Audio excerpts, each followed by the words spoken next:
Hello, another video. Um, I want to say to any of my brothers and sisters out there who are like struggling on their walk with God or having difficulties, having a YouTube video. Well, I mean, talking to fellow Christians live and face to face is good too, but having a YouTube channel where you talk about it helps a lot as well.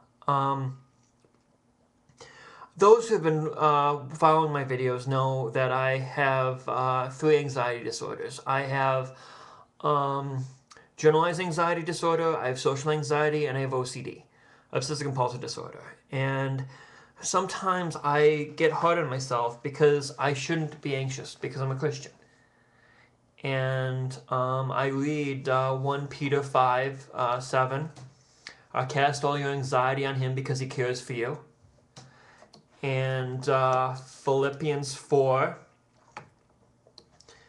6, do not be anxious about anything, but in everything, by prayer and petition, with thanksgiving, present your requests to God. And the peace of God, which transcends all understanding, will guard your hearts and your minds in Christ Jesus. And it's tough. The anxiety makes it hard to meditate, hard to pray, hard to get into Bible study.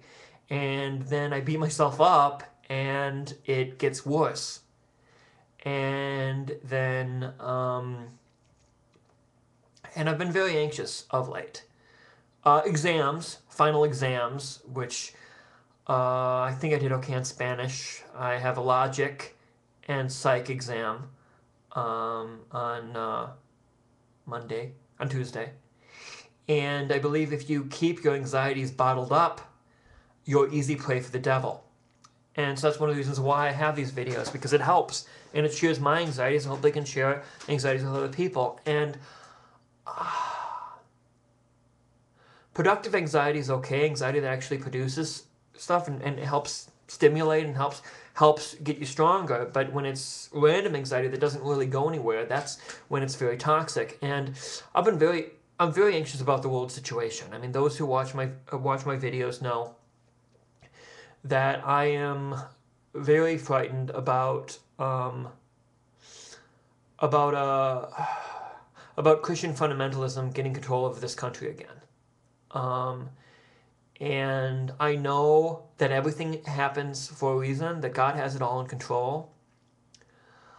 But I really believe that, I'm worried about what will happen. And I believe that we're one terrorist attack away from that happening. I mean, I believe if we have like a major terrorist attack either this year or next year or early next 2012, and the economy isn't doing that better, we will have a Sarah Palin, possibly in the White House. And now, people would say, how can you question her Christianity? How can you question her faith? And I can't question her heart. I can just question the fruits. And her and the Christian right believe in the same things that George Bush, Dick Cheney believed in, which I believe go against the Christian ethic and go against faith and actually make this world a harsher place. And I mean, I watched W for the second time, and I watched it once in the theater with a friend of mine who's an atheist, and part of the film was Jesus was W, Freudian slip there. W was talking to I think the character's name was Old Hud, but it was a combination of a couple other evangelical fundamentalist preachers, and basically saying that he believes that God wanted him to become president. And with all that he did, authorizing torture, misleading us into a war that wasn't necessary, the Ayn Randian economic politics, putting oil company heads in charge of the regulating committees, things like that. And all he did, and I told my friend, Peter, I don't believe that God put him into the White House. And my friend said, oh, I do. I said, oh, why do you do? Because God's a prick. He hate even saying that, but that's what he said. And we got into kind of a theological debate. This is also just about a month and a half after I was reborn, was born again.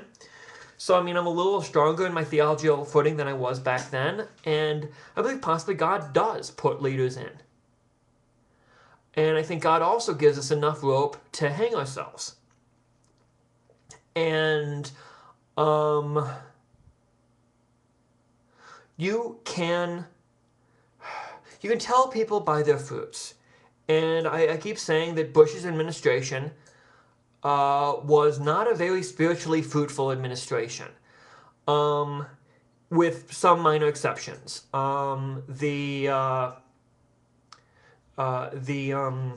act, the prescription drug act, although should have actually raised taxes to help pay for it, and AIDS in Africa.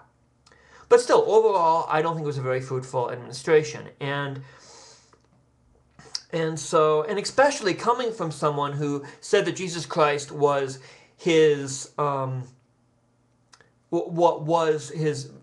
greatest philosopher. And the atheist world is watching, and they believe. I mean, my friends who are atheists, that's what they believe Christianity is. They believe Christianity is either the Catholic, rigid in tradition, anti-woman, etc., pedophilia scandal, things like that, or the hypocritical, self-righteous, fundamentalist Bush, Jerry Falwell, Pat Robertson thing. And I think that's one of the main reasons why I still hang with them, other than the reason that they're my friends and I care for them deeply, is because I want to show them that that's not what Christianity is. And that's why I'm afraid that if there's another terrorist attack, and or if the economy is really, really bad in the next 2 years, that we might get a Sarah Palin. Although I don't think, or someone like her. I don't think I'd be so upset if she was just like a Club for Growth style Republican, or just a neocon Republican. I think what really upsets me is she wears her faith on her sleeve, and her Christian faith is part and parcel with her politics, which her politics are not very Christian. And her Facebook page with like the gun thing, putting like Democrats in their scopes, things like that. It's not constructive, and it's not of the spirit. And I'm afraid that we will. And I do believe that we could have a fascist government in America. I really believe it's a possibility. And I do believe, I don't know if Upton Sinclair and another person said, that if fascism comes to America, it will come wrapped in the flag and holding a cross. And that will push many people even further away from the Lord. Like it almost pushed me. I mean, I'm not saying Bush was not a fascist. I'm not one of these liberals that say that Bush Cheney was fascist. I believe that they curtailed the Constitution. I believe they misled us into war. But I do believe that they believed in democracy. It just, their version of democracy, I believe, was kind of a little more twisted than mine. And so I believe, I also believe that the Antichrist could come from this type of movement. Being a church of, being a twisted version of Christianity. And that's what I dread. But I know God's in control, and I just have to pray and keep him in the Spirit. God bless.